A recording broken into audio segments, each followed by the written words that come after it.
네, 오늘부터 시행되는 새로운 제도를 하나 소개해 드리려고 합니다. 행정기본법 3대 국민권리구제인데요. 자, 그래서 법제처 행정법제혁신추진단 유철호 법제혁신총괄 팀장님 모시고 이야기 나눠보도록 하겠습니다. 팀장님 어서 오십시오. 예, 반갑습니다.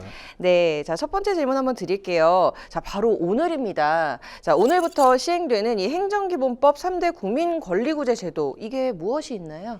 예, 국민들이 행정적 처분에 대해서 이의를 제기하거나 행정청이 제재 처분을 할 수 있는 기간을 제한해서 행정 처분으로부터 국민의 권리 구제를 보호하는 제도입니다. 예, 그 제도로는 이의 신청, 재심사, 재책기간 제도를 말하고 있습니다. 네. 자, 이의 신청 제도, 이것이 시행이 되면은 가장 크게 변화하는 점에는 무엇이 있을까요? 지금까지는 개별법에 이의 신청 규정을 둔 경우에만 행정청의 처분에 대해서 이의 신청을 할 수 있었는데요. 행정기본법에 이제 모든 처분에 대해서 이의 신청을 할 수 있는 일반 규정이 도입되었습니다. 그래서 이제는 행정기본법에 따라서 행정청의 처분에 대해서 이의가 있으시면 국민들이 직접 이의 신청을 제기할 수 있게 되었습니다. 또한 또 이의 신청을 한 이후에 결과 통지를 기다리는 동안에 쟁송 기간이 도가해버려서 행정쟁송을 제기 못하는 문제가 있었는데요. 그러한 문제를 해결할 수 있도록 이 신청 결과 통지를 받은 날로부터 90일 이내에 행정쟁송을 할 수 있는 기회를 추가로 보장을 했습니다. 네. 자, 지금 이 현행법에도 이의 신청 제도는 좀 많은 걸로 알고 있습니다. 이 행정기본법과의 관계, 이게 어떻게 되고 있나요? 개별법에 이의 신청에 관한 특별한 규정을 두고 있으면 개별법이 먼저 적용되고요. 그 개별법에 없는 사항들만 행정기본법이 보충적으로 적용이 되게 됩니다. 예를 들어서 민원처리법에서는 거부 처분에 대한 이의 신청을 두고 있는데요. 행정기본법과 달리 이의 신청 기간, 결과 통지 기간이 달리 정해져 있습니다. 그런 부분은 민원처리법이 먼저 적용되고 민원처리법에 없는 사항은 행정기본법이 적용되게 됩니다.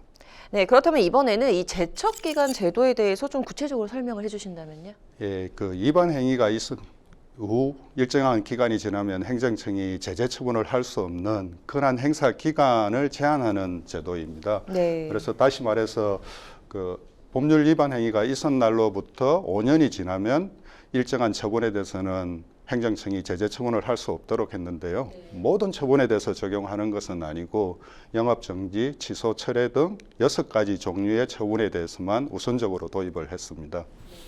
다만 또 이런 재책기간 위법 행위를 했는데도 행정청이 모두 이제 제재 처분을 할 수 없으면 안 되기 때문에 특별하게 거짓이나 부정한 방법으로 이렇게 인허가를 받는 경우 등 일정한 경우에는 재책기간이 적용되지 않도록 했습니다. 네. 자, 그렇다면 이 실효의 원칙 그리고 제척기간 제도의 관계는 어떻게 됩니까?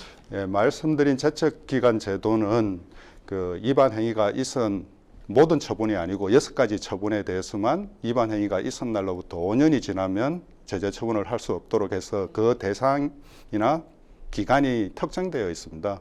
반면에 이제 행정기본법 신뢰보호 원칙에 있는 실효의 원칙은 그 법률 행위가 모든 법률 행위 위반에 대해서 제재 처분, 모든 제재 처분에 대해서 일정한 상당한 기간 동안 제재 처분을 하지 않으면 할 수 있도록 제재 처분을 못하게 돼 있기 때문에 그 기간이 3년, 5년, 10년이 될 수도 있습니다. 그래서 대상이나 시기에서 차이가 없는 점이 차이라고 할 것입니다. 네, 대상에서 시기가 없는 차이. 자, 재심사 제도는 어떻게 보면은 지금 국내에 처음 들어온 제도라고 표현을 할 수 있겠습니다. 어떤 의미가 있을까요? 예, 국민들이 처분에 대해서 행정심판이나 소송을 통해서 다툴 수 있는 기간이 지나면 더 이상 다툴 수 없는 게 저희들 쟁송제도인데요. 만약에 이런 쟁송기간이 지났더라도 종전의 처분의 근거가 되었던 새로운 사실관계나 법률관계에서 새로운 증거가 발견된다든지 그 종전 처분을 할 때 공무원 범죄 행위가 있었다든지 그런 특별한 사정이 있으면 다시 행정청에 처분의 유지나 변경이나 철회를 신청할 수 있는 권리를 부여한 제도입니다.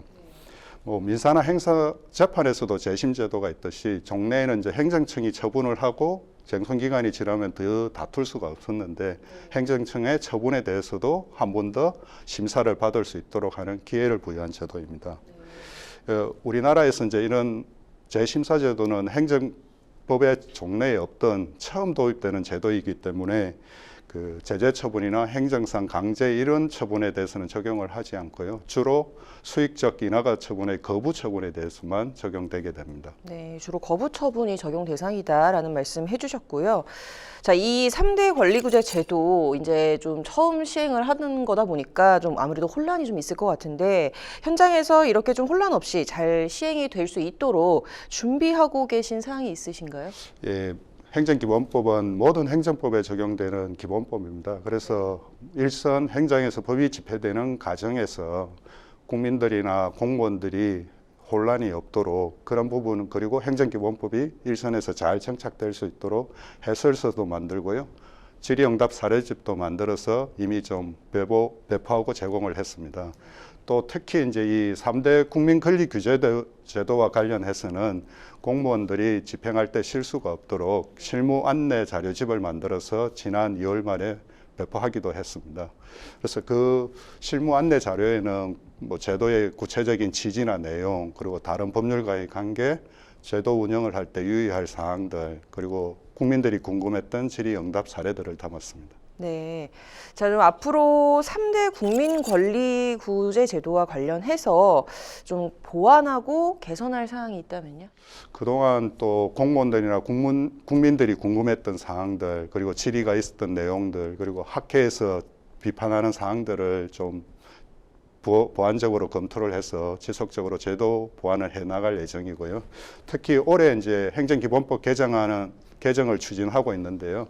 그 중에서도 이의신청 제도와 관련해서 이의신청 결과 통지를 받은 후 쟁송 기회가 이제 추가로 보장이 되기 때문에 그런 추가적인 쟁송 기회에 대한 안내를 의무적으로 하도록 하는 내용도 보완할 예정입니다. 네, 첫 시행되는 제도인 만큼 앞으로 좀 추진 사항들 저희 법률방송도 꾸준히 지켜보도록 하겠습니다. 이번 주 나와주셔서 감사합니다.